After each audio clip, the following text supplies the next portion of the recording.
Alors, bah, les marchés, j'avais pas le choix. Quand bon, j'ai eu un épisode plutôt, disons, dramatique avec mon père adoptif, puisque j'ai failli le découper en morceaux à coup de hache. Après ça, je suis parti de chez moi. Je suis parti en Belgique. J'ai travaillé comme ouvrier polisseur. Ça n'a pas duré bien longtemps parce que j'étais très maladroit de mes mains, comme je le suis encore aujourd'hui.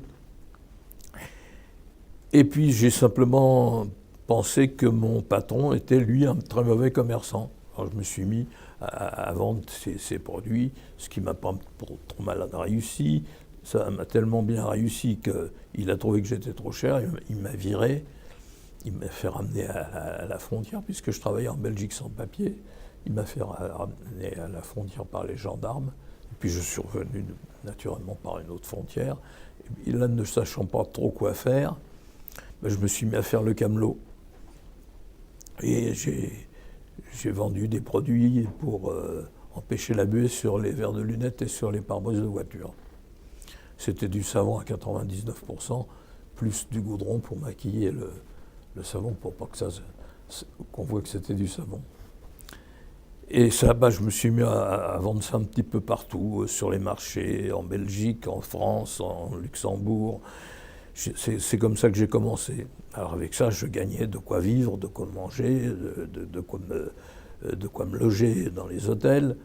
Mais c'était pas la fortune, loin s'en faut. Jusqu'au jour où le hasard m'a fait rencontrer avenue de Clichy, devant le Monoprix de l'avenue de Clichy. Je rencontre un monsieur qui était dans la foule, c'était en plein hiver, il faisait un froid de chien, un monsieur à qui il manquait un bras, qui me dit, tiens, votre produit, c'est celui que je cherche. Je suis le directeur des achats du ministère de l'Intérieur, et nous avons un marché à passer pour 60 000 unités de votre produit. Je l'ai pris, je me suis dit, il se fout de moi, le type.